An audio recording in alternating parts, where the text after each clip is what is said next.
यहाँ पे हमारे पास एक क्वेश्चन है, AD and BC are equal perpendiculars to a line segment AB।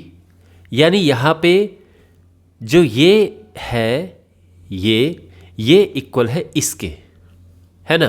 तो ये जो AD है BC ये इक्वल है। हमें प्रूव करना है कि CD बाइसेक्ट्स AB। तो जो CD ये वाली लाइन है, ये लाइन इसको दो बराबर हिस्सों में बांटती है।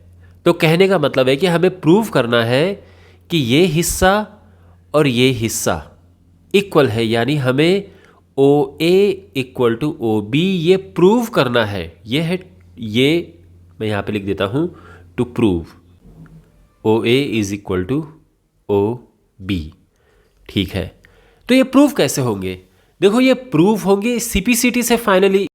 देखो, इस पूरे चैप्टर में जहाँ पे भी हमारे पास ये सिचुएशन है कि हमें कुछ साइड्स इक्वल प्रूफ करनी है या कुछ एंगल्स इक्वल प्रूफ करने हैं, तो वो CPCT से ही इक्वल प्रूफ होंगे। लेकिन CPCT से इक्वल दिखाने के लिए हमें ट्राइंगल्स को पहले कॉन्ग्रुएंट प्रूफ करना होगा।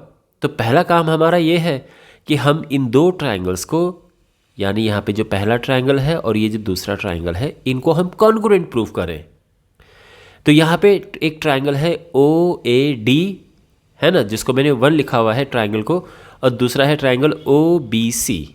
तो हम लिखेंगे in triangles OAD and triangle OBC। तो सबसे पहले, अब जैसे मैं हमेशा कहता हूँ कि क्वेश्चन को पहले दिमाग में सॉल्व कर लेना चाहिए और उसके बाद तब हमें लिखना शुरू करना चाहिए, क्योंकि तब हमें पता होगा कि एग्जैक्टली क्या लिखना है। यहाँ पे आप जानते हैं कि हमें तीन पार्ट्स हमें इक्वल पता होने चाहिए दोनों ट्राइंगल्स के, तब हम उन्हें कॉन्ग्रुएंट प्रूव कर पाते हैं। ये साइड हमारे पास है, ठीक है। हमारे पास ये एंगल भी इक्वल है कि ये 90 है और ये भी 90 है, चलो ठीक है, यानी एंगल हमारे पास है। अब तीसरी क्या चीज़ है? तो देखो, यहाँ पे ये एंगल और ये एंगल इक्वल हैं, क्योंकि वर्टिकली ऑपोजिट एंगल्स इक्वल होते हैं। जब भी दो लाइन एक दूसरे को इस तरह से काटती हैं तो इन एंगल्स को कहते हैं वर्टिकली ऑपोजिट एंगल्स, और ये इक्वल होते हैं। इसी तरह से ये एंगल और ये एंगल भी इक्वल होंगे, क्योंकि ये भी वर्टिकली ऑपोजिट है।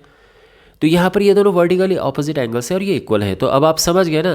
तो ये हमारा एंगल है, ये इस एंगल के इक्वल है, ये एंगल इस एंगल के इक्वल है, और फिर ये साइड और ये साइड इक्वल है। तो बेसिकली यहाँ पे एंगल साइड रूल लग रहा है। तो हम यहाँ पे लिखेंगे सबसे पहले कि चलो पहले इस एंगल की बात करते हैं, ठीक है, एक सिस्टमेटिक वे में लिखेंगे हम। तो हम लिखेंगे कि एंगल AOD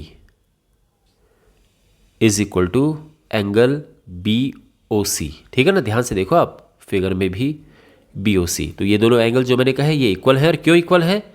यह है vertically opposite angles, vertically opposite angles. अच्छा, अब इसके बाद एंगल A, या तो इसको केवल A लिखो या OAD लिख देते हैं। तो angle OAD is equal to angle OBC, ये वाला एंगल, ठीक है। और क्यों? क्योंकि दोनों 90 हैं, that's why they are equal. और अब है साइड की बारी। तो यहाँ पे AD is equal to BC, and ये भी क्वेश्चन में गिवन है। तो देयरफॉर ये जो ट्राइंगल है, यानी triangle OAD, it is congruent to triangle OBC। और किस रूल से कॉन्ग्रुएंट हुए? ये है बाई एंगल साइड। तो बाई एंगल साइड रूल से ये कॉन्ग्रुएंट हो गए हैं। क्लियर है? अंडरस्टूड? ओके। अब यहाँ पे ये तो हो गया। तो अब इसके बाद हम ये कह सकते हैं कि ये और ये इक्वल होंगे। So therefore OA is equal to OB। अब ये क्यों इक्वल हुए? रीज़न तो हम सिंपली लिखेंगे by CPCT। Again, her question में आपको मैं इसका मतलब बताता हूँ, तो आपको अच्छे से पता भी होना चाहिए। देखो, CPCT में क्या है कि इक्वल एंगल के सामने की साइड इक्वल होती हैं और इक्वल साइड के सामने के एंगल इक्वल होते हैं। तो यहाँ पे पहली बात तो ये है कि ये एंगल और ये एंगल आपस में इक्वल हैं, ये एंगल और ये एंगल भी इक्वल है। तो जब दो एंगल इक्वल हुए तो तीसरा अपने आप ही इक्वल हो गया ना। तो ये वाला जो एंगल है इस वाले एंगल के इक्वल है।